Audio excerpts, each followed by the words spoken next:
What's up, everybody? It's the off season, fortunately and unfortunately, I guess, mostly unfortunately, based on the Bengals' run this year. However, there is still a lot to talk about on this show and about the Cincinnati Bengals. I am Anthony Cosenza, joined, as always, by the sage, the guru, John Sheeran. He's already cracking a cold one there. I didn't even see what it was, but it looks tasty. How are you, John? Yeah, Astra by March 1st. Very underrated seltzer. They have one by it's like cream soda. It's impeccable. This is just the pink lemonade one. I think they're based in like the east side of Cincinnati. I'm good though. You just celebrated your oldest had a birthday recently. How was that? That was awesome, man. We did a lot of family time and just kind of, the kid, I don't know if he realizes what kind of a marathon weekend he had. I mean, we just did all kinds of stuff. We just did all kinds of stuff. But yeah, he had fun. And 5. Time goes by fast, man. Happy birthday, little Cosenza. Yeah, that's right. That's right. Thanks, man. So busy weekend last weekend. And man, we just tried to do all kinds of different stuff with him, but it was fun. It was fun. Appreciate you giving little Rigi a shout out there. Look, man, I'm still trying to cope with this whole loss in the Super Bowl thing. I feel like I'm maybe starting to get over it, but man, I'm hyped up. I'm hyped to talk about the draft and free agency and do the show and everything, but there's still just this weight on my back, my friend. I don't know if you feel the same way. It just you may just be a little bit less emotional about it than I. You know what it is? I think it's because it's so close now to free agency and everything happening. There's no giant lull period. It's not us watching the playoffs or the Bengals not in it. There's less time, I think, to just go through, I guess, for some people, the grieving process. And because of that, it's just right back into it. You know, the coaches for the Bengals had like a week vacation. Now they're prepping for the combine. Yeah. They're just going at this. So there's no real time, I guess, to really dwell from anyone's perspective. And I think that kind of helps the overall process. But it has been fascinating though, seeing Bengals Twitter and just the fans in general go through the past week and a half. Like in the past, it was weeks, even borderline months of planning for the offseason. What are they going to do? What do we want them to do and everything? And it's been 9 days of going through every single possible scenario to rebuild the offensive line, starting with big names and trade rumors to now in the middle of this week, February 23rd, rationalizing like, okay, what if they don't do all that stuff? Are we okay with these? Are we okay with these two guys? Are we okay with just an average one? How would we feel about this? We've gone through the entire cycle of all possible outcomes. We're like Doctor Strange looking with the time stone about every single possibility that the offensive line can come to. It's not even March. So it's been a whirlwind the past week. I can't believe the Super Bowl was only 10 days ago, but I guess it's kind of how people are kind of dealing with the coping process, if you will. Yeah, I guess maybe I'm just not good at coping or dealing with that process. Said process there. Very generous from Russ ENT, who's a big supporter of our show. Thank you for the great super chat there. Time to make some free agency noise. The time is now. Houday OBI and Houday back at you, Russ. Before we talk about Jesse Bates, before we talk about free agency strategies, before we talk about draft picks and prospects and all that kind of stuff, because we will do all of that on this week's episode. Got to let all of you know how to get this show in case you're new here. We have a lot of new subscribers and a lot of new listeners from the Bengals postseason run, and thank you very much for making us part of your Bengals podcast rotation. The Orange and Black Insider is part of the Cincy Jungle podcast channel, which is all part of the SB Nation podcast network. Our show, along with Matt Minnick's Coach Speak and Chalk Talk, and Orange is the New Black from Ace and Zim.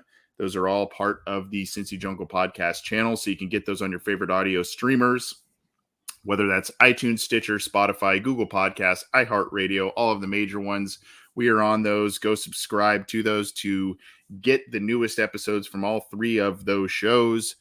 And, of course, you can subscribe by clicking that link under John and under that Cincy Jungle logo there on the YouTube channel. Click that to subscribe. Click the bell to be notified when we go live. We usually do these live recordings, so we push these out because we love the live interaction with viewers. So We do some that are pre-recorded and we push that out there on the YouTube channel and whatnot, but join us for the live video if you would like, either on our YouTube channel or go like the Cincy Jungle Facebook page, follow John and or I and the podcast channel on Twitter. Okay. Shameless plug time over, John Sheeran. And thank you once again, Russ, for that generous donation on your behalf. Jesse Bates made some people have sleepless nights last night. Yeah, there you go. The eyeball emoji. Sent out one of those lovely February and March cryptic tweets. We love those from the players. He sent that out late last night, and then he followed it up with an NFL Network appearance on Wednesday. I think a lot of people assumed that maybe this was an ushering in of a franchise tag announcement. Now that was able to be done by the team as of yesterday, all teams as of yesterday, and or a contract extension announcement. And John, neither happened. So what do we make of this whole thing with Jesse Bates? So you have the eyeball tweets. You had the eyeball emoji, I should say, and that's always hit or miss. But of course, when you see that from a player who's in the news, your brain immediately jumps to what you wanted to think. But it wasn't just the eyeballs.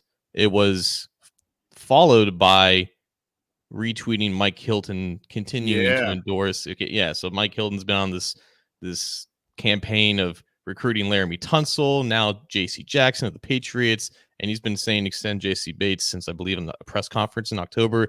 He put that tweet out there, I believe, like February 19th. Look at us. We're investigating the dates of tweets here like it's some investigation. And then Jesse Bates retweets that and then puts out the eyeball emoji. Everyone puts two and two together. Oh, my God, it's happening. It's happening. The time is now. The eyeball emoji is so much fun. It's so much fun to tease people. We did it 2 weeks ago when we announced, or we were about to announce Chad Johnson coming on, and people were mad, man. People were getting in my mentions furious that I didn't have Bengals news to announce. Yeah, the biggest interview of our Bengals OBI careers. We were excited about it. We wanted to tease it. People only want the news, man. Who knows what Jesse Bates was actually tweeting about? He was eating some wings when he sent that tweet or whatever. Maybe he was excited about the wings. Honestly, like to go into these rabbit holes about these cryptic tweets with emojis, it's beyond ridiculous, but it fails. It never fails. It never fails. It gets us going every single time. You have articles being written about it. Maybe he was honestly just teasing, going on NFL Network, talking for the first time since the Super Bowl. I don't know what it is. Regardless of what it is, negotiations aren't getting bigger or more present because of tweets. Like the negotiations between the Bengals and Bates are currently happening. They're on the clock. They have 2 weeks until the franchise tag window expires. And of course, that's when things tend to pick up.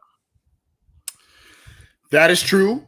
And there are a number of variables at play here. And we probably sound a bit like a broken record when we talk about this kind of stuff. But when it comes to the Cincinnati Bengals, when it comes to the Brown family and positions that they value, safety is low on the pecking order.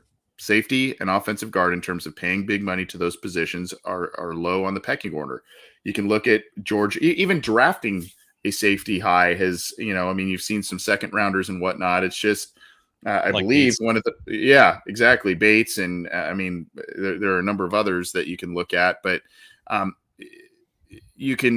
think Darrell Williams was one of the lone safeties that they picked in the first round here as in their tradition. So it's they paid George Aloka, but they didn't see that contract through. That was a handful of years ago, but that's kind of out of the norm for them. So to Jesse Bates is an out of the norm safety, though. He is a very good safety. So I think that's where this push and pull comes from within the organization, and that they're like, this is a position that we just don't normally pay very well, but we also see his impact on the roster, his impact on the field, and his impact, John, to kind of steal a little bit of thunder from our buddy Joe Goodberry and what he's kind of saying on Twitter, his impact on the rest of the secondary, because a lot of, and you're seeing when Mike Hilton comes out and says, extend this guy, there's good reason for that, aside from just, hey, he's a buddy of mine, I want to see him get paid. It's because he is the glue of the secondary there. and makes things go. And we can all sit here and complain about, well, Jesse Bates didn't have that great of a regular season. He was an absolute hero in the postseason. Those 4 games, he played excellent football. And when your best players play their best football in the biggest games, that's why you want to pay those guys big money. So a lot of people are asking us, John, when are they going to sign him? Please sign Bates, all this kind of stuff. I never saw this as a quick, this is going to get done even after that postseason, just because of who the Bengals are, the stalemate last year. I don't see this being an easy ink of the contract. Yeah, usually they go up to the deadlines when in regards to extensions during the summer. They usually get done in late August, even right up to the beginning of the season. Now they have a deadline here with the franchise tag. You have to think that if they don't get a deal done, they are probably going to tag him. I don't see him as like a Carl Lawson or William Jackson, where, if they can't get a deal done, oh, well, go test the market, see what you're worth. I think Bates has a lot of things going for him, aside from the fact that, like you said, he completely reestablished himself as one of the better safeties in the league during the postseason. And honestly, who knows what the narrative is with Jesse Bates? Say they don't make the playoffs and he ends the season playing 16, 17 games at a not so great level, kind of going back to his 2019 days when he was really inconsistent. Who knows what his value is then, and who knows what the Bengals would be willing to pay him then, and if his stance on where he thinks that he should get paid, we don't know. That's a whole nother reality. But the reality is, in 4 playoff games, he allowed maybe 3 catches. He had 3 or 4 passes defense and 2 interceptions. And the pass deflection that led to the Von Bell interception that got them to the Super Bowl. And he played a phenomenal Super Bowl. He had an interception in the Super Bowl. He was incredible in those games. And there's been a lot of players over the past 6 or 7 years for the Bengals that never got to play in a playoff game. We don't know. We never knew how a Tyler Boyd would play in the biggest moments. We never knew how a Sam Hubbard or a Joe Mixon would. And Jesse Bates is kind of in that class of guys who started their careers being on bad Bengals teams and never getting those chances like some other Bengals players in the past, like an AJ Green or Geno Atkins, who had chances in the postseason and never really quite stepped up when they needed him to. Jesse Bates is the exact opposite of that. And along with that, the guy has been with this team for 4 years. He's been a starter for the entirety of his 4 years. He's worked up not only to a competent, above average, elite, borderline elite starter, but as a leader in the locker room. He's a team captain. He's a guy that people galvanize towards or resonate with on that side of the ball. He's everything that they value in terms of retaining guys. And I think, like you said, even though that he plays a position that they don't normally pay big money to, I think the contract that he's expecting is very similar to the contracts that they've given in the past, like an AJ Green, to a Trey Hendrickson, somewhere in the range of that $15-16 million per year. We don't know the exact details of what contract Bates is going to give out, but I don't think it's going to be anything ridiculous that they wouldn't be willing to give. I think they have a price for him. I think Bates has a price, or Bates's representation has a price for him. And it's just a matter of if they are able to meet halfway in time. And here's the other kicker with it, John. He is 3 days away from being only 25 years old.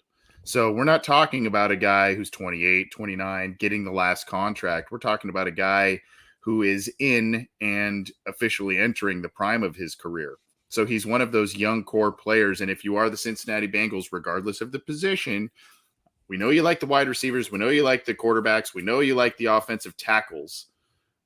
We know you like edge players and corners and whatnot, but this is one of those core players that the Bengals always talk about this time of year or in the summertime when they try and extend those players before they hit free agency. This is one of those team core players that you want to develop and retain. And so I don't know that a long-term contract, I don't know that I personally believe that a long-term contract will come about. I think this may end up, I still kind of feel like this may end up in a franchise tag situation. I hope I'm wrong. I hope I'm wrong for a variety of reasons. I hope Jesse gets paid. I'd like to see him get paid well. It shores up a position and doesn't allow a need for the Cincinnati Bengals. And, the franchise tag is not as salary cap friendly, at least usually not salary cap friendly in that first year unless you were to do a long-term deal. So, there's a couple of reasons why I would like to see him get extended instead of franchise tag, but I think the latter is a little more realistic at this point, given the fact that they've had a long time to hash out a deal both last summer and right now, and it's still not getting done. Yeah, and in regards to the franchise tag, I think that's projected to be about 13 million, maybe a little bit north of that. And if we're going to assume that his APY is like 16, first year cap hits are not usually going to be that high, specifically with how the Bengals like to do it. Talking about a signing bonus of in between 10 or 15 million, and then a pretty low base salary in his first year. So the cap hit, I think, if they were to extend him, wouldn't be that lower than a $13 million cap hit. So their free agency plans, I don't think, would be halted or altered too much if they end up tagging him. But I think tagging him, I still don't know if they would be able to come to an agreement before the July 15th deadline. And if they have him under the franchise tag and they don't come to an extension agreement before July 15th, then he has to play under the franchise tag. And that's usually a sign that that player is going to enter free agency the next year, or he's going to get double tagged. And I don't think the Bengals would ever franchise tag a player twice. I don't think they've ever done that before. So he either gets tagged and he plays one more year in Cincinnati, or I think he gets extended in the next 2 weeks. And honestly, I understand, like I may be leaning towards him getting tagged too is what I'm feeling, but it wouldn't necessarily shock me if they extend him either, just because of how he finished the season and everything that he is. It's just a matter of if the Bengals are actually going to do it or not. Yep. Well, he is one of the major priorities on this team in terms of this free agency period, who's hitting the market, who's set to hit the market in just a few weeks here. John has been such an astute gentleman and a guy who has done ample research. So what we're going to do here is we're going to share a document that John has prepared, and we're going to note where the Bengals are at. We're going to kind of review where the Bengals are at, and then John and I are going to do a little game here, I guess, so to speak, and talk about where the priorities should be if you're the Cincinnati Bengals in terms of re-signing and who should be back with the team, maybe, top of the pile, that sort of thing. So here is the document, John, and if you want to run through this a little bit here and talk, for those maybe who aren't watching the video, you can maybe talk us through a little bit here of what you've prepared. So we have a total overview of the Bengals roster right now. Every player that's listed with a white background, he's under contract for the 2022 season, whether it be long-term or just for a year, whatever. He's in the offseason plans. Then we have 4 types of free agents. Technically 3, but if your name is in blue, that means that you were a starter at some point this season, typically, or let's just say like a high priority to be resigned. So that includes CJ Uzama, Riley Reif, Quinn Spain, both Larry Ogunjobi, BJ Hill, Eli Apple, Jesse Bates, and then Kevin Huber and Clark Harris. We'll include them as starters too. Special teamers are people too. And those are all unrestricted. Sorry to interrupt you, right? Those are all unrestricted guys. All unrestricted, yes. Yep. And then we have 3 types of free agents who were backups. We have exclusive rights free agents listed in green. Those are the guys that are the easiest to bring back. It's just a very cheap cap number. The team has control over their rights before they enter free agency. Expect to see most of these guys back. You have Trent Irwin, Mitchell Wilcox, Joe Bacci, Clay Johnston, Jalen Davis, Wyatt Wright. Then you got your restricted free agents. You got Stanley Morgan Jr., Fred Johnson, Josh Tupou. I believe all of these guys were undrafted free agents, so there's not like an original round tender. I think they have to put a price tag at some point or at some place with these guys. So, they may be on the fence, especially because maybe 1 or 2 of them may not be a priority to be retained. And then you have the unrestricted free agents, like guys like Brandon Allen, Auden Tate, Mike Daniels, Trey Flowers, Mike Thomas. And these guys are role players. They're backups. Like, again, Uzama, Reif, those guys, they're also unrestricted free agents. But the guys in orange here, they are role players or backups who could test the open market. The team doesn't have any control over placing a tender on them, if you will. Okay. Awesome. Good stuff there. And appreciate you running down the layout here. Now, there are a couple ways to attack this thing, right? You can look at, obviously the offensive line needs work, and there's starters, but they need some new starters there. You can look at Jesse Bates, who we mentioned is obviously a top priority at safety. But the other way to look at this, John, is look at how vulnerable some of these position groups become based on how many players are set to be free agents. And when I look at that, what immediately jumps out to me, tight end and interior defensive line, especially. There are a lot of names in that interior defensive line. And corner a bit that looks, kind of back end, and corner's going to need some work because you've got Apple who started, and then Trey Waynes, whose contract is a big albatross for this team here. So they got a lot to figure out there. But I mean, obviously there are specific players. So I'm almost looking at, well, man, some of these position groups could be really ravaged here. And that's where all of a sudden, yes, Jesse Bates is a big priority, but CJ Uzomah is a pretty big priority. Larry Ogunjobi and or BJ Hill become a pretty big priority as well, based on all of those names in the interior defensive line. Pretty much, like the immediate thing that sticks out to me, like you said, on defense, they don't have a single three technique on their contract right now. It's just DJ Reader and Tyler Shelvin, who knows what he is right now. He's a nose tackle, but who knows if you can count on him going forward. You have to think that like one of Ogunjobi or Hill are going to be back, and just looking at this and what the state of that position group would be like if none of them come back, you have to think that one of them, like retaining one of them, is a priority. Cornerback, like Trey Waynes technically isn't a free agent, but he's going to get cut. Like he's going to get cut. Yeah, that's the worst kept secret in the Bengals front office right now. And then Eli Apple is a free agent too. And you know what? I don't think that like the Bengals philosophically have changed that much in terms of their contract layouts and like their overall aggressiveness. But I do think, say this was like 2019 and Eli Apple was a free agent and he just had the season that he had, I think that Bengals front office, especially in that rushed offseason, they would give Eli Apple like a 3-year deal, like they gave Bobby Hart or Preston Brown, just because of they're familiar with him and he had somewhat of a decent year. I don't think they give that to Eli Apple now. I don't think that if they were to retain him, it would be for like starter money. I think he would get retained on another similar type of 1-year deal where he could compete for a roster spot. But that's a question, though. He played pretty well. I think they kind of found lightning in the bottle, as Paul Daniel Jr. put it. And that's a variable. That's a possibility that he sticks around. And then you look at offense. Like, receiver depth is quietly somewhat of a need. Like, I know they can retain Irwin and Morgan because they can tender them both. But, depth of that position is a little bit of a question. And then really, both Riley Reif, Quinn Spain, or maybe only one of them come back. I don't know how much change you want in terms of those positions. Obviously, you want a better offensive line overall, but I don't think having both of those guys or maybe one of those guys coming back in either like a reserve role or some type of a competition at one of those positions, I think that's a decision they have to make as well. Well, okay, so right now, I would kind of prioritize as I look at this list.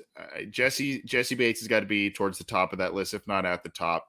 CJ Uzomah has got to be at the top of that list for not just talent reason and having a nice year statistically, but also just locker room leadership and what he has meant to that team. So, and that is a really weak group without CJ Uzomah as it currently stands. And I like Mitchell Wilcox, actually. I know there's all kinds of different thoughts about Moss, and he was kind of a fringe maybe in the plans at some point before he got hurt in a pregame warm-up type of thing. But that becomes a really weakened group without Uzomah there. So I think he's towards the top of the list. And then Ogunjobi and Hill, for me, those have to be the top of the guys. I don't know that they'll be able to keep both Ogunjobi and Hill. I would love for them to be able to do so, but they would need to probably get pretty creative in doing so, because I think with Larry Ogunjobi getting those 7 sacks this year, BJ Hill having the best year of his career with the Bengals, both of those guys are going to look to get paid. Ogunjobi kind of, I don't want to say did the Bengals a favor, but he kind of settled on a rental deal last year with the hopes of playing well and parlaying that into a higher salary cap situation the following year to get himself a bigger contract. And I think he earned that. So right now, I mean, I know a lot of people are saying, well, Spain and Reef and that sort of thing. In terms of internal guys, that's where I'm looking top of the pile. Pretty much. I think you hit the nail on the head there. Like, competing offers in terms of matching what other teams may offer or just getting out ahead of that. I think it's Bates, Uzomah, and then one of, if not both, of Ogunjobi and Hill. I honestly think that with those two, it could be a similar situation to like Michael Johnson, Carlos Dunlap, where they kind of give both of them the same offer, a very similar offer, and Mm. if one of them accepts, then that's what it is, and the other one tests the market. I don't know. That's pure speculation. I don't know if they value one higher than the other, but that would be kind of how I would handle it, because I think the difference between those two are pretty marginal. You have Hill, who's probably a more consistent player, but Ogunjobi can provide more of a pass rushing spark, and that's kind of what they need the most at the position. So, yeah, I agree. I don't think it's likely that they retain both, but I think keeping one is going to be a priority, and they might just offer both of them and see which one takes it. But other than that, like, I don't think there's going to be a ton of people begging for Quinton Spain's services. The same thing with Riley Reif. Riley Reif might be on the verge of retirement for all we know. We don't know how bad that ankle injury is. He's going to be 34 coming up in 10 months or so. So maybe he's just found a place where he feels like he can compete for a ring. I mean, he damn near won a Super Bowl with them, even though he was on the bench. So maybe he comes back on another 1-year deal. Maybe they move him inside the guard, but I don't think there's going to be too much attention for him in the offseason. And the same probably goes for Eli Apple. Like, who honestly knows what Eli Apple's reputation is around the league? Obviously, Bengals fans are spinning with him because he's a Bengal and he talks smack, and he has backed it up for the most part when he's played for them. But we don't know how he's looked at for the rest of the league. This is his 4th team now, and honestly, other fan bases aren't really smitten with him. So that might be like his overall persona might be doing them a favor of like making him like a cheaper option. Good news: the edge rusher department is in real good shape. I mean, you want more out of Khalid Kareem. I mean, he's flashed a little bit. High hopes for Joseph Osai coming back from that injury. Sample had some nice moments and had some moments as well as a rookie, and then you got Spence and then Hubert coming back from injury there. So I mean, they're pretty set there for the most part. They'll probably add some talent in the draft, I would think, based on some of the veterans that they've got at the starting spots, and then Osai coming in there. But they're pretty solid there. I hate to say this because I really like the guy, but I think the team will move off of Kevin Huber. They hung on to Drew Chrisman in various capacities throughout this entire season. Huber has had a great career with the Bengals. Started to kind of struggle a little bit towards the end of the season.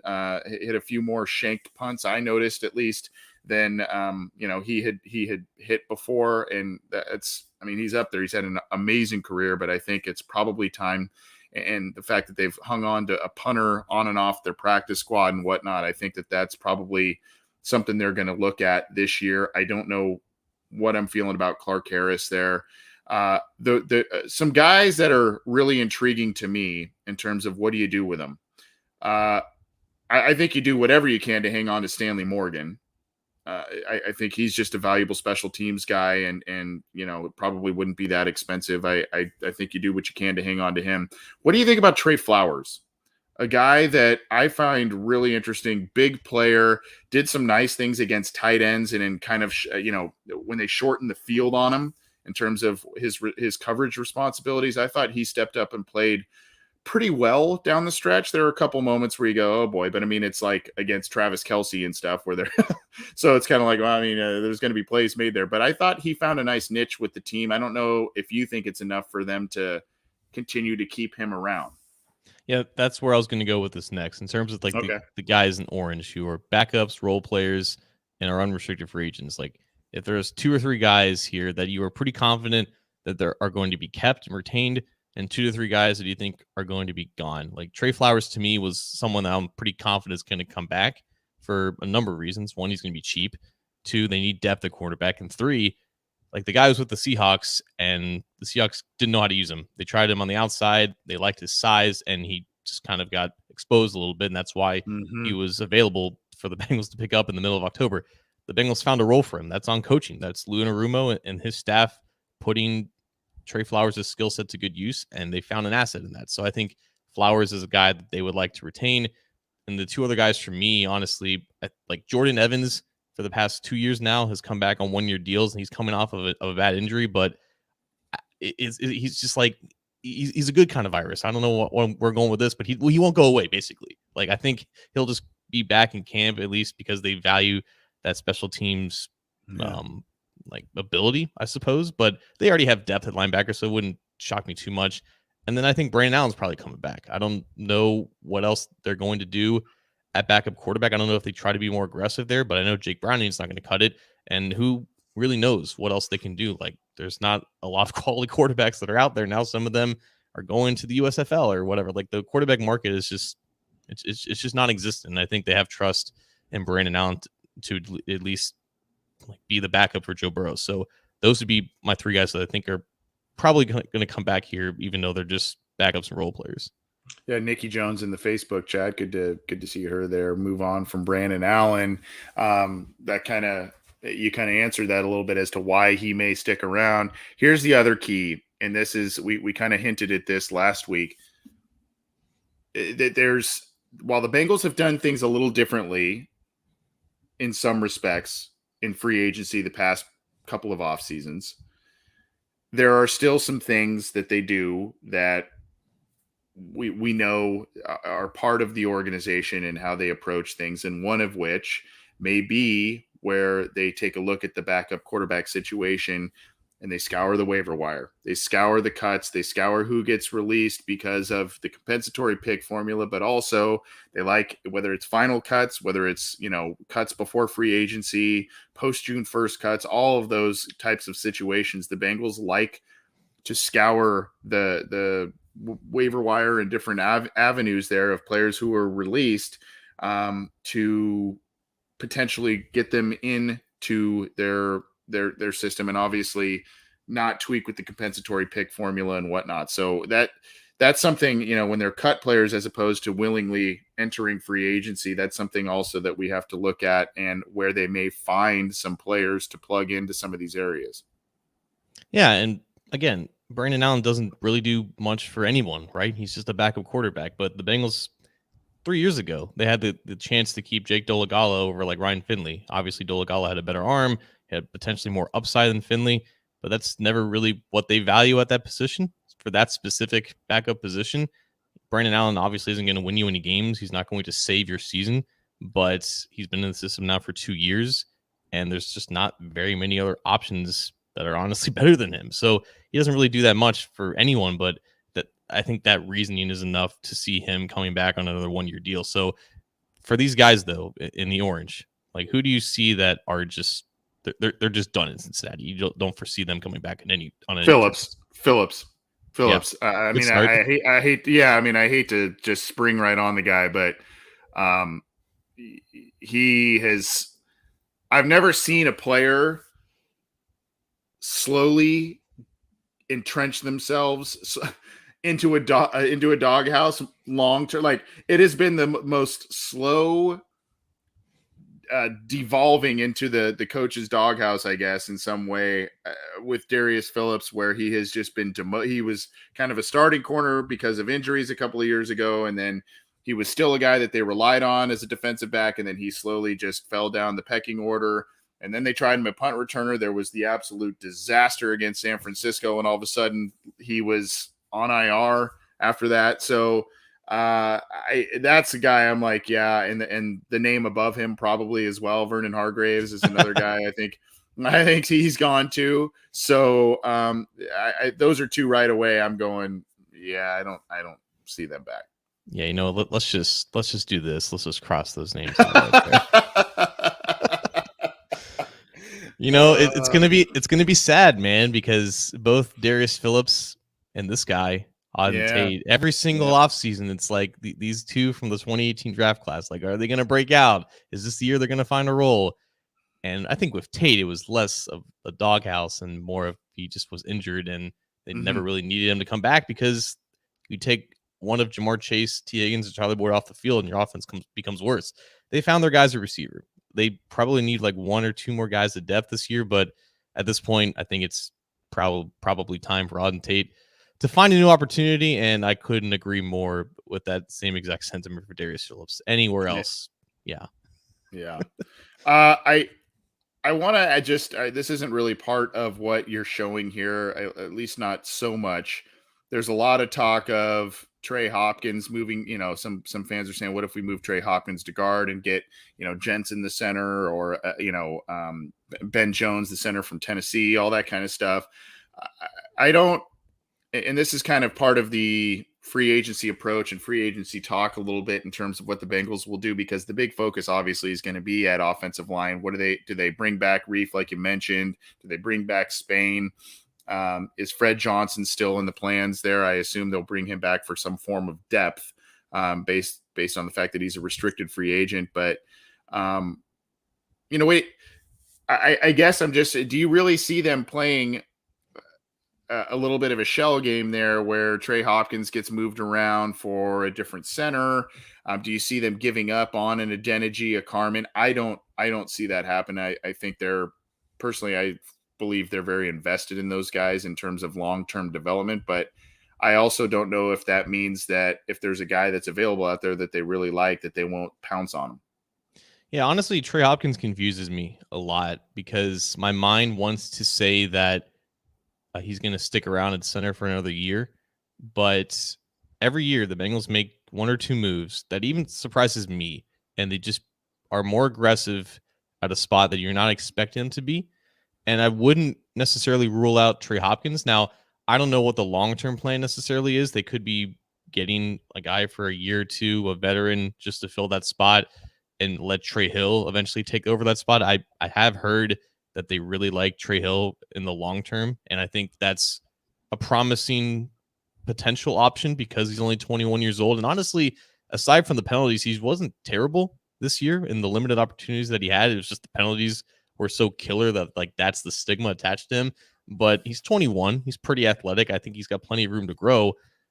I wouldn't rule out moving on from Trey Hopkins. The whole thing with that and Jonah Williams, if we want to go there, like another potential option to move on the offensive line. Moving Jonah and cutting Hopkins for another one, that's fine so long as you have contingencies in place. Like just moving those guys around or releasing Hopkins or whatever, that just creates more problems on top of the problems that you already have. So it's easy to play Madden, right? And just look at, okay, this guy's a free agent, this guy's a free agent, this guy can be traded for, boom, boom, pow, move around everything. That's all fine in theory, but you need to have a concrete plan for these guys. And you already have significant holes at both guard spots and right tackle. And if you're moving your left tackle to one of those spots, that's a projection. If you're cutting a center for an unknown, that's another variable into the equation on top of everything else that you have to deal with. So those are fun in theory. I don't count on both of them happening. Maybe one in terms of moving Jonah or cutting Hopkins happens, but that's just something that you need to account for. Like those are problems on top of the other problems that you already have. So the talking point then becomes based on, hey, CJ Uzomah is a pretty important piece to keep. Jesse Bates is a pretty important piece to keep. You've got some depth issues potentially at cornerback, especially if you do release Waynes this year. A lot of depth issues potentially staring you in the face in the interior defensive line, all that stuff we've touched on. But obviously, as a couple of commenters, particularly in our live Facebook chat, have mentioned, the offensive line remains the biggest question, the biggest issue on this team. So do you believe that they may say, we're going to kind of, maybe we'll get a couple of those guys re-signed, but we really got to work on the offensive line? Or is it going to be maybe one solid outside signing with a couple of bargain bin signs as well? Yeah, so just in terms of internally, because we can transition to the overall plan here in a second. Like the guys who are up for new deals, Reef and Spain, those guys weren't necessarily liabilities. If you're talking about like a complete turnover of this position group, your main focus is to get Adeniji and Prince as far away from the starting lineup as possible, because those were your liabilities for the second half of the season and ultimately will cost you the Super Bowl. I know people have been ragging on Spain for the last play, but he didn't necessarily play as bad as those other two did in the big game. So fixing right guard and right tackle, like that's priority number one. And I think bringing back Reef on another 1-year deal, so long as he wants to be here and his ankle's fine, that's not the worst option as just from a competition standpoint and just depth. And Spain, I think, fits that bill too. He's not as old as Reef, but I don't think that you can completely count on Quentin Spain to be effective for a full season because you didn't have a full year of good Spain this year. You had the first half was solid, and then he kind of really dropped off. in the second half. And that's just a part of getting old for an offensive lineman. So bringing back one of those guys at the bare minimum, I don't think is the worst thing in the world, so long as you're not guaranteeing them like a starting position. If you bring back Reef, I think that ensures that you're drafting probably another developmental tackle pretty early in this draft. I think that's because you're not. I don't think you've seen enough out of Adeniji, even though they like him. I don't know that they're planning on Carmen being a tackle, at least not for them. So, I think that maybe Deontay Smith is your developmental answer behind him. But, his rookie season was basically a wash because of injuries and all kinds of different things anyway. So, maybe that's where you look. But I still think you probably need to have at least one impactful outside free agent signing that will make you that will net you a starter. And then, of course, you can get, maybe you plug in Spain, you bring back Reef, and you get yourself a right guard there, or have a competition at left guard between Spain and Carmen or what have you. But you got to get at least one new starter, I think, on that offensive line. And, I know they like to believe in the development that they're going to have in some of these young players, but you simply cannot keep allowing Joe Burrow to get sacked and hit as many times as he has and continue to get these devastating knee injuries. One in particular devastating as a rookie, the other in the Super Bowl that wasn't devastating, but was pretty dang ugly. You can't keep allowing that to happen. That's the bottom line. And they gotta find ways to fix that. Yeah. So let's transition to that, because that is where everyone is focusing on free agency now. The past 2 years, offensive line has been arguably the biggest weakness. Not arguably, it has been the biggest weakness of this team. It just so happens that the defense was also garbage over the past 2 years, and they spent a lot of resources fixing that, and they kind of put the offensive line to the side just a little bit. They focused it a little bit more last season, mostly in the draft, but Riley Reef was the most impactful offensive line free agent signing that they've had in a while. Now you have an equal amounts of cap space as you did the past 2 years, maybe even a little bit more as soon as you cut Trey Waynes. You have a solid defense. You're going to do what you can to bring back Bates and one of Ogunjobi Hill, but the defense is basically set. The offense is very much set for the next 2 to 3 years now. It's just the offensive line. And I think that has led to a lot of people honing in on going all in at that position group, very much like the Chiefs. And the Chiefs are going to be compared to the Bengals this offseason because it's the exact same situation, right? You lose the Super Bowl because you have a trash offensive line. Just throw every single asset you have at fixing it, whether it be signing the highest paid guard in free agency in history, trading for a left tackle, drafting a guy in the first 2 rounds, and then drafting another starter later. Like the Chiefs completely overhaul their offensive line, and people are looking to the Bengals to do that exact same thing.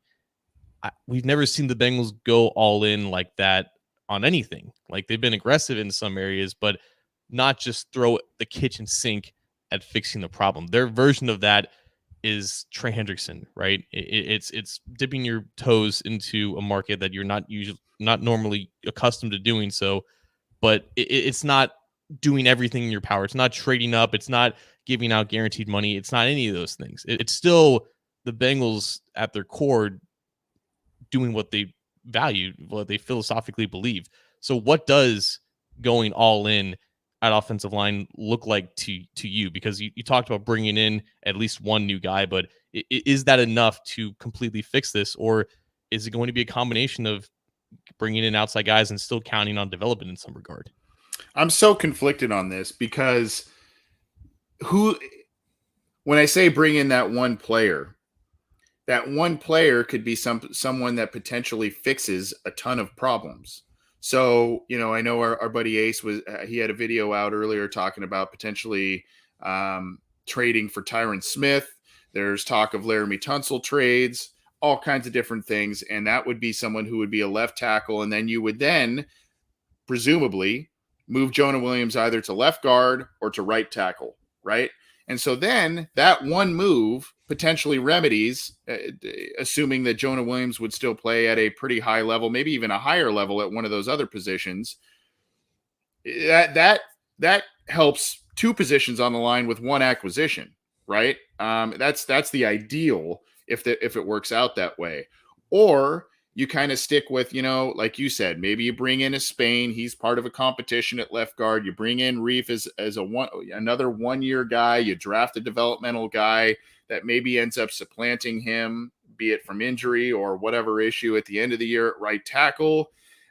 And then you invest in a guard out there, whether that's Connor Williams or whoever else may be out there as one of your guard position. James Daniels, another one that's out there that's an interior line option.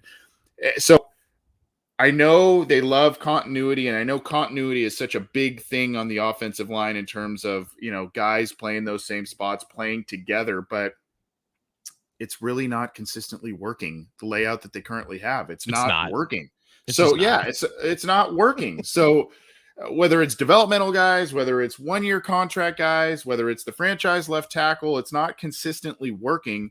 So they need to find, if they're all in for Joe Burrow and they are all in on building upon this year, I think what you need to do is, if you're not going to spend money on a guard, like they traditionally have not done very often, then I think you need to look at the tackle market and that includes trade options. And that way you can maybe utilize Jonah Williams elsewhere on the line that would help another position, so that one acquisition, albeit an expensive one, may help out two positions along the offensive line, and you maximize your money that way. That would be, if you trade for a Laramie Tunsil, if you trade for, or if Orlando Brown doesn't get franchise tagged or whatever, if you get one of those guys, one of those premier guys, a Tyron Smith, that to me is going all in on the offensive line, and you can retool things from there because you're taking on that kind of contract. But it's just a matter of, will they do that? I know they like to pay tackles and they like to keep them. But I don't know that they will swing that far for the fences, so to speak. Yeah, I think they look at this position group and they see one guy who they know is decent now and they feel like can be a part of the long-term fix, and that's Jonah Williams. Mm-hmm. I don't know if they move him or not, but I know that that's probably how they see him. Even though he's not great by any means, he's the best that they got, and they have to value that to some extent. The second best guy is Trey Hopkins. He's only got 1 year left, and again, who knows if he's even going to be here, if he's even going to be at center. Everything else is pure hope that it's development. And like you said, they can't just rely on that anymore. They basically did this past season when their entire guard positions were, it was just Quinn Spain and a bunch of young guys, and then it was Riley Reef and a bunch of young guys at tackle, and then Reef ended up hurt, and then Spain ended up dropping off, and then they saw what happened for the rest of the season. This offensive line is not good. Well, okay, that's a general statement, but what I mean is that it's not at the level now where all they have to do is just sign a couple of guys and then it can become good. They need to sign a couple of guys and then hope that one of the guys that they're hoping to in development right now develops very quickly in the next year. I don't think that they're going to do enough to be very aggro in this situation and plug every hole without, like, basically, like, their version of all in, I think, is signing two guys, filling right guard and right tackle, or filling center or whatever, signing two new guys, two new starters, and then hoping the third new starter on the offensive line is either a Carmen or a Deontay Smith or whatever, and they hope that they develop and become a decent starter this season. That's what has to happen if this offensive line is to be good, because they're not trading any draft picks for an offensive lineman. If it's going to happen like that, it's going to be a Cordy Glenn type of situation. There's going to be pick swaps. There's going to be an equal distribution of picks coming in as they are coming out. Mm-hmm. That's how they do trades. They don't do straight up picks for players. They do players for players. They do pick swaps. It's not going to be a second and third for Larry Tunsil. It's not going to be anything for Tyron Smith or whatever. Get it out of your head. It's not going to happen. It's not the Bengals. It's not even Joe Burrow being injured 2 years in a row that's going to change their mind about this. It's the same people making the decisions. And I'm not saying it's necessarily wrong. I'm just saying that has not changed, and it probably never will change. Just like they will never spend the real money that is required to bring in the top tier free agents like a Teron Armstead. It's just not going to happen. I think what you saw at cornerback last year is a good example. Chidobe Awuzie, Mike Hilton. One guy who was a pretty known commodity in Hilton, one guy who had a lot of upside to him in Awuzie. Both were affordable, both filled out the secondary, both became really solid players. I think that is the model to fix the offensive line in their minds. You're not, and the prices will be different naturally because it's a different position group. But I think that is in their mind what they feel like they need to do. They need to get 2 new veteran starters, an upgrade over just one new guy in last year in Reef. 2 new veteran starters, preferably one plays right tackle or right guard, maybe one plays right tackle, maybe one plays center. I don't know for sure. I know for a fact that they're going to be looking for a new starter right guard, a veteran guy. I think that is probably their model. And then at left guard, it's either going to be a competition between Spain and Carmen, or a competition between Carmen and Smith, or maybe a draft pick there. But one of these spots that they need to fill, I think they're going to be counting on development, and it's going to be kind of meeting halfway between being aggro in free agency and just relying on now 3 offensive line coaches developing that last starter. They have not, ever since the 2015 draft, they have not been able to consistently and competently draft really solid offensive linemen. Obviously Jonah Williams has been the exception to that rule, but you look at Billy Price, you look at the development projects, you look at Michael Jordan, you look at all these guys that, we talked about the upside and they could play multiple positions. Jake Fisher and Cedric Abwehi. Do we need to go back to that one? They have not been able to find the guys, and the colossal mistake of letting both Whitworth and Zeitler walk has continued to plague them ever since it happened. And so this draft and develop offensive line strategy, I think you're gonna eventually hit on one of these guys, some of these guys, maybe. You hope. You can't keep rolling snake eyes every time. To your point, they can't afford to do that this year, where it's like, we'll use a second round pick, and you can't, especially where they draft this year. You can't just afford to rely on that and a couple of, mid to lower tier free agency signings. You need to have some people that move the needle. You need to have some people that are able to bring some form of consistency on this offensive line. And I while there are options in the draft, I think you have to go for the proven commodities out there in free agency. There are some interesting and intriguing interior offensive line prospects. And to your point, in terms of Armstead, Tunsil, Tyron Smith, I think it's too heavy of capital, not even necessarily money in a couple of those cases. It's just too heavy of capital. They do not like to get rid of draft capital. And we know that. So while those are great options, I don't see them as very realistic for the Bengals because of what they do and don't deal in trades. And I think if there's a year to do that, now is the time to consider it. But there's still logic in not doing it because, again, this is more of a big picture discussion. We can dive into specific targets in the coming weeks before free agency begins. But this is more of an overview, a philosophical kind of discussion of where they're going to go with this. But assuming that they're going to try to fix the offensive line for the most part in free agency, that basically solidifies the offense as a whole. And you're pretty young there at most position groups. You have depth at most positions, but there's more areas of need on this team, just not as dire as offensive line. And you have a lot of potential issues long-term on defense. You have a defense that's older than the offense, still not necessarily long in the tooth, but you're at a point where now you need to start thinking about long-term depth. And I know everyone's banging the table for an offensive lineman with the first-round pick at 31st overall, but if you do just enough in free agency to solidify the offensive line, Anthony, I think you're looking at a draft that very much contrasts what the last 2 or 3 drafts have been for the Bengals, where you may see now higher picks being invested on the defense. And I think that might be just the way to go to round out the rest of your needs here. You need depth at defensive tackle. You need a potential starter or depth at cornerback. You need maybe potential long-term depth at safety and then maybe linebacker as well. Like, those are positions that desperately need an injection of youth.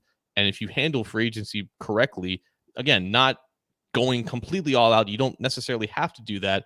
But if you fill enough holes at offensive line and free agency, you're setting yourself up later in the draft to go defensive heavy for the first time in a while, because again, the last 2 years, that's Joe Burrow, that's T. Higgins, that's Jamar Chase, that's Jackson Carman. But those are premium picks all spent on offense, and your defense kind of needs those picks going forward, because these free agents that they've signed in the past couple of years, they're not going to be around here forever. I want to throw a disclaimer out there to Bengals fans.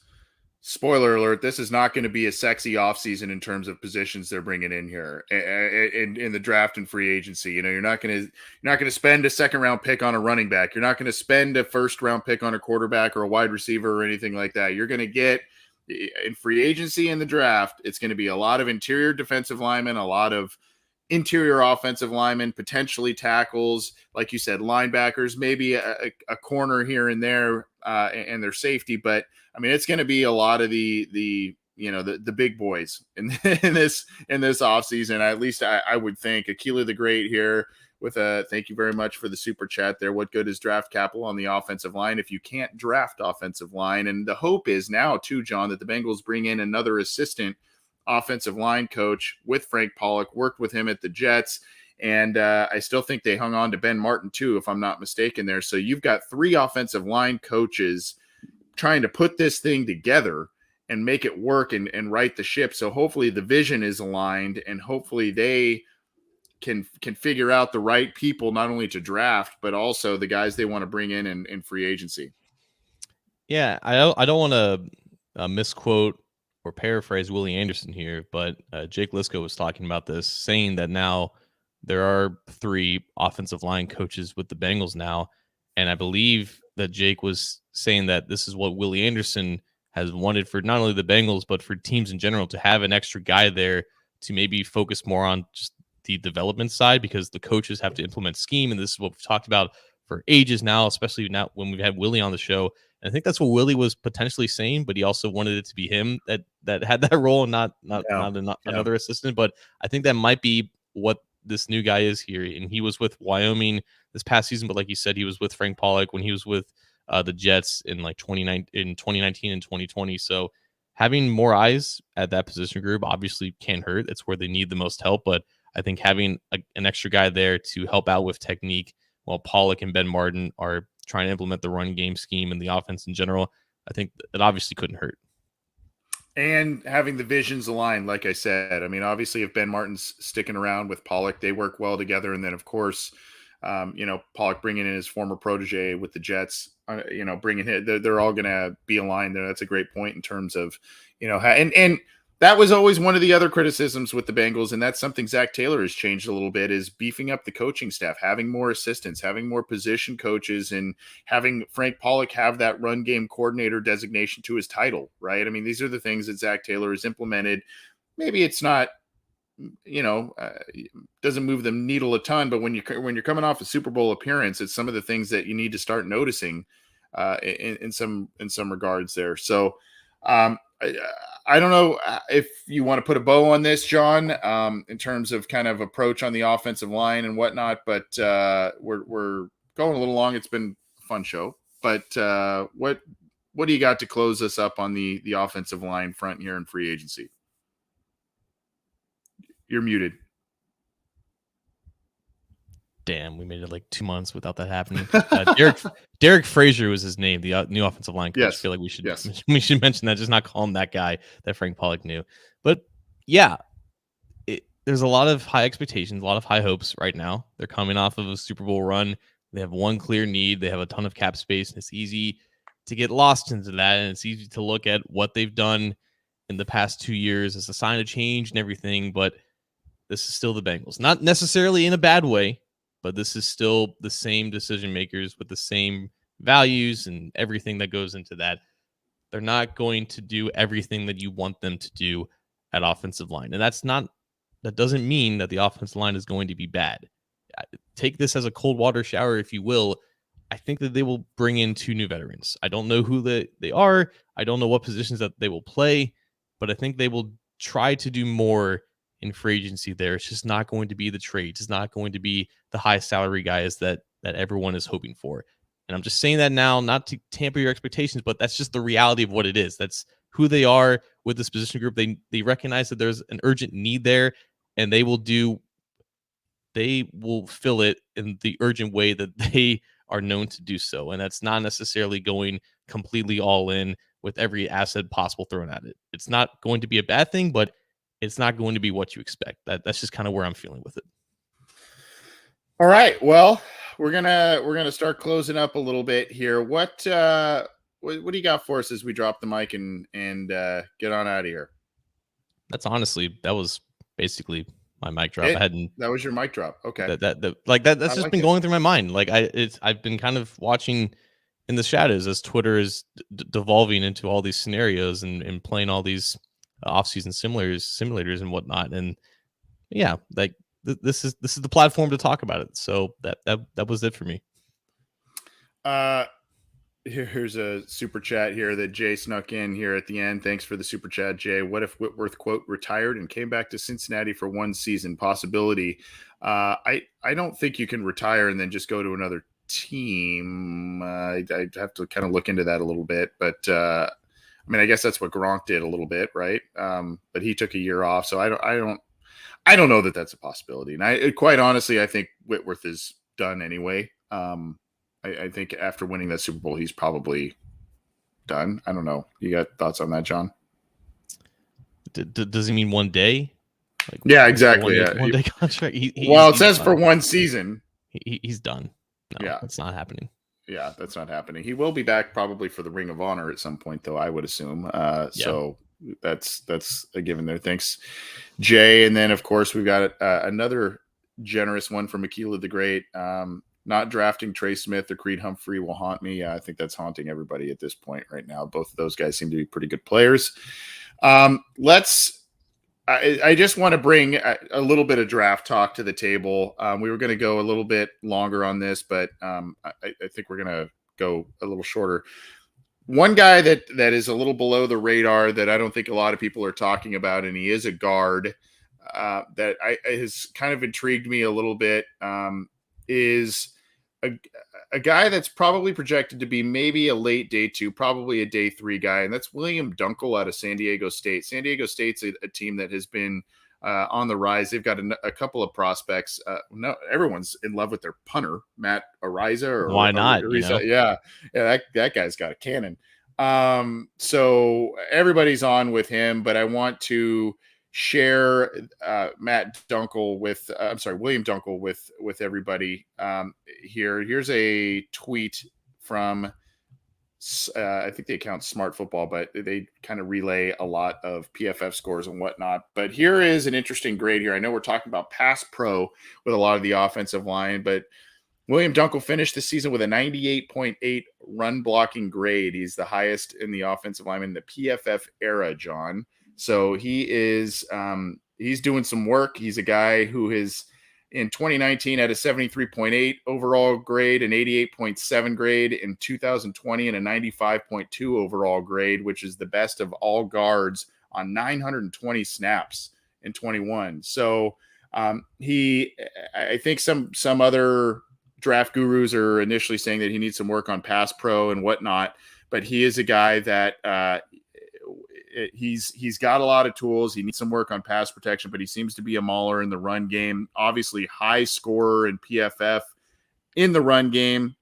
Pass grades not so great, but still has a great overall PFF score. So the pass blocking grades aren't terrible. But that's a guy that I think for a day 3, a project. I know project offensive line. We all roll our eyes at this point, but a guy I think that has some potential there. Now I got to see exactly what kind of scheme they run in San Diego State and if he's a fit with the Bengals, but a guy that I've been kind of, as a West Coast guy, I've been keeping an eye on a little bit. Yeah, that won't be the last West Coast guy that we hear about on this program. Probably not. Probably not. 98.8. Like what goes into that? Like how many bad plays could you possibly have to constitute a 98.8? Because I think Trent Williams had like a 99.2 like at some point of the season because he just doesn't have bad plays. 98.8. That's insane. That is insane. Yeah. It's a high one. So, I just a guy that I think, we'll be hearing a little bit more about as the combine rolls around and the draft process rolls around. So, that's a guy I think we should at least have on our radar a little bit. Not a guy that a lot of people are talking about, at least not that I've seen. So I wanted to share that as my mic drop. Pretty good though.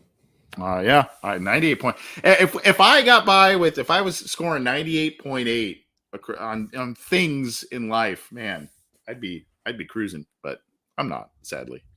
Anyway, John, thanks for your contributions and the lovely sheet, the document you put together for us. So that was a really fun exercise to go through and talk about what the Bengals will do in free agency. We've got a lot more coming up, so have a good week, buddy. Appreciate it. Is it going to be March next time we talk? It's already going to be March. Oh my gosh, it will. Yeah, wow, weird. I didn't even think about that. That's a scary thought. Yeah, March, combine, free agency, all that stuff. It's going to be rolling around. So we'll be covering it here and on the other shows on the Cincy Jungle podcast channel. Go subscribe on your favorite audio streamer as well as our YouTube channel. Appreciate all the support. Appreciate we had a lot of live viewers tonight, which is awesome across a number of different platforms. So thank you for that. Thank you for those who submitted the super chats on the YouTube channel, and we'll be seeing you. We've got more episodes coming up this week and next. So keep it here, and we'll bring you more content. Thanks.